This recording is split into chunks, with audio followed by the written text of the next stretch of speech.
రోజు రోజుకి జనాల్లో మంచి ఆదరణ సొంతం చేసుకుంటుంది జనసేన పార్టీ. ప్రజల సమస్యపై ప్రశ్నించే పార్టీగా పేరు తెచ్చుకోవడమే కాకుండా ఆ సమస్యలకి పరిష్కారం చేసే దిశగా కూడా అడుగులు వేస్తుంది.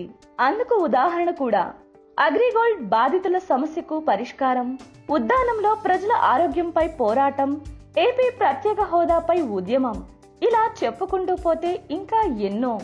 ఈ కారణాల వల్లే ప్రజలు ప్రభుత్వం కంటే పవన్ నే ఎక్కువగా నమ్ముతున్నారనే చెప్పాలి.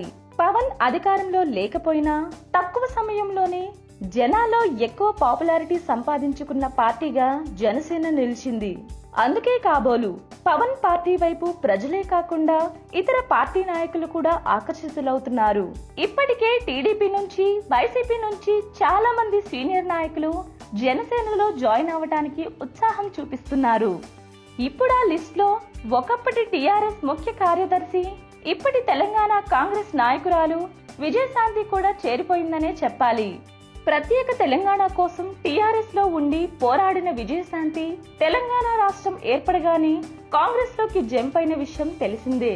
తాను ఊహించని పరిణామాలు ఎదుర్కోవడంతో రాజకీయాల్లో విజయశాంతి కనుమరుగైందనే చెప్పాలి. కానీ ఇప్పుడు పవన్ జనసేన జనాల్లో మంచి పేరుని సంపాదించుకోవడమే కాకుండా తెలంగాణలో ఆ పార్టీకి ముఖ్య కార్యదర్శి లేకపోవడంతో విజయశాంతి ఆ స్థానాన్ని భర్తీ చేయాలని భావించింది.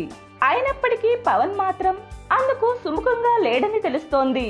ఎందుకంటే పవన్ ముందు నుంచి చెబుతూ వస్తున్న మాట ఒకటే, జంపు జిలానీలకు నా పార్టీలో చోటు లేదని. ప్రత్యేక తెలంగాణ కోసం సొంత పార్టీ పెట్టిన విజయశాంతి తర్వాత టీఆర్ఎస్ లో విలీనం చేసి ఆ తర్వాత కాంగ్రెస్ లోకి వెళ్ళింది.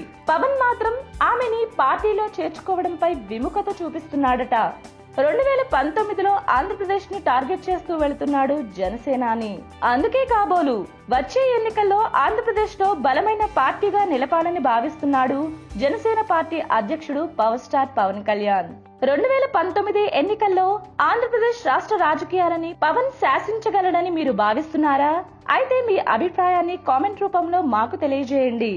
విజయశాంతి విషయంలో పవన్ తీసుకున్న నిర్ణయం మీరు ఏకీభవించినట్లయితే వీడియోని లైక్ చేసి అందరికీ రీచ్ అయ్యేలా షేర్ చేయండి. ఇలాంటి స్పెషల్ అండ్ ఇంట్రెస్టింగ్ న్యూస్ ఎప్పటికప్పుడు అందించే మా ఛానల్ ని సబ్స్క్రైబ్ చేసుకోవడం మాత్రం మర్చిపోకండి.